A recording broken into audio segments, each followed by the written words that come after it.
Hello bachcho, let's read the given question. The question says the electric field intensity due to a dipole of length 10 centimeter and having charge 500 microcoulomb at a point on the axis is 20 centimeter from one of the charges in air is option A 6.25 10 raised to 7 Newton per coulomb, option B 9.28 10 raised to 7 Newton per coulomb, option C 13.1 10 raised to 11 coulomb Newton per coulomb, option D जो है 20.5 10 raised to 7 Newton per coulomb.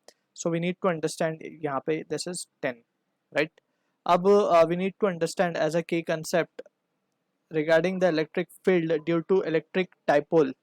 Right. So there are two conditions that we have studied. सबसे पहले तो बात करते हैं dipole की. सो dipole basically क्या होता है, एक अपोजिट नेचर का charge but equal in magnitude when separated by a finite distance let's say r. So इसको हम कहते हैं एक dipole. And when we if we wish to find at a point P let say on the line joining the two charges, इसको हम actual point कहते हैं. सो अगर यहाँ पे इलेक्ट्रिक फील्ड हम निकालना चाहें so it comes out to be EP equals to KP 2KP by x cube, where x is the distance of point P from the center of the dipole, right?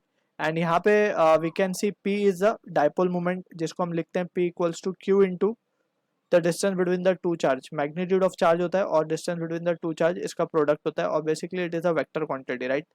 It is not a cross product. यहाँ पे हमने सिर्फ minus डाला है तो Q into R लिख देते हैं to be precise. ठीक है. अब इसके डायरेक्शन की अगर हम बात करें सो इसका डायरेक्शन होता है along the direction of dipole moment, and dipole moment का डायरेक्शन हमेशा नेगेटिव चार्ज से पॉजिटिव चार्ज की तरफ होता है. सो यहाँ पे हम देख सकते हैं it is towards positive x axis यानी कि आई कैप है इसका यूनिट वेक्टर. सो यहाँ पे हम जस्ट आई कैप लगा देंगे, that is along the direction of dipole moment. So this is the case that is been we will be using to solve the given question. So as per the question given to us यहाँ पे हम देख सकते हैं कि हमें एक dipole electric intensity हमें फाइंड करनी है.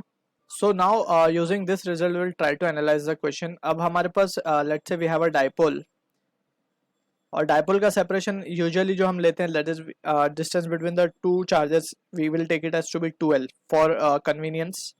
And at this point let's say ये पॉइंट P है हमारा and it is at we can say it as to be ये डिस्टेंस हमने हमें फाइंड चार्ज से हमें एक पॉइंट गिवन है, ये वाला डिस्टेंस हमें एक्चुअली गिवन है 20 centimetre, right, as per the question.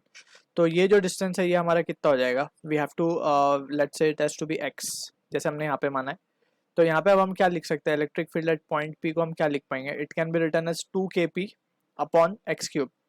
अब यहाँ पे जो हम लिखते थे 2KP by x cube as per this expression, तो वो कब लिखते थे हम, जब जो लेंथ ऑफ डाइपोल है, राइट, ये कंपेरेबल नहीं होती थी किससे, the distance between the distance at which we are finding the electric field that is x, right. तो ये सिनेरियो में हम लिखते थे कि x is very very greater than L. So in that situation हम L के टर्म को निग्लेक्ट करते थे और हमें फाइनल रिजल्ट ये मिलता था. ठीक है.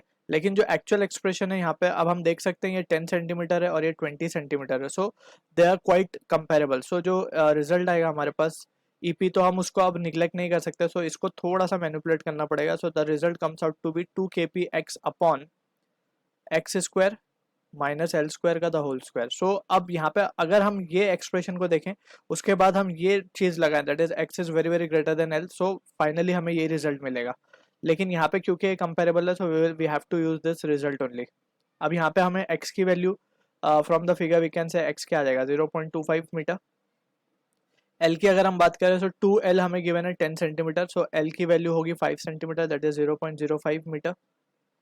और हमें Q की वैल्यू गिवन है 500 microcoulomb that is 5 into 10⁻⁻⁴ coulomb.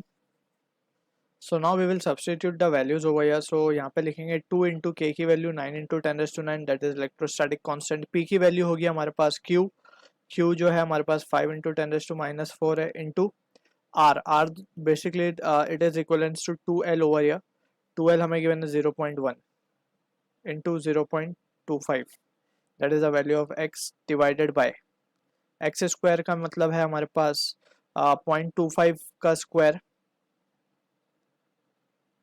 Minus of 0.05 का square the whole square. So यहाँ पे जो रिजल्ट आएगा EP का that comes out to 2.25 into 10⁵ divided by 0.25 का स्क्वायर करेंगे तो 625 10⁻⁴ राइट। और इसका करेंगे तो 25 यानी कि 600, यानी बेसिकली आएगा 36 into 10⁻⁻⁴. And finally we can say this result comes out to 6.25 into 10⁻⁷ Newton per coulomb. So this is the answer to the question जो कि मैच होगा ऑप्शन ए के साथ. I hope you understood the solution. All the best.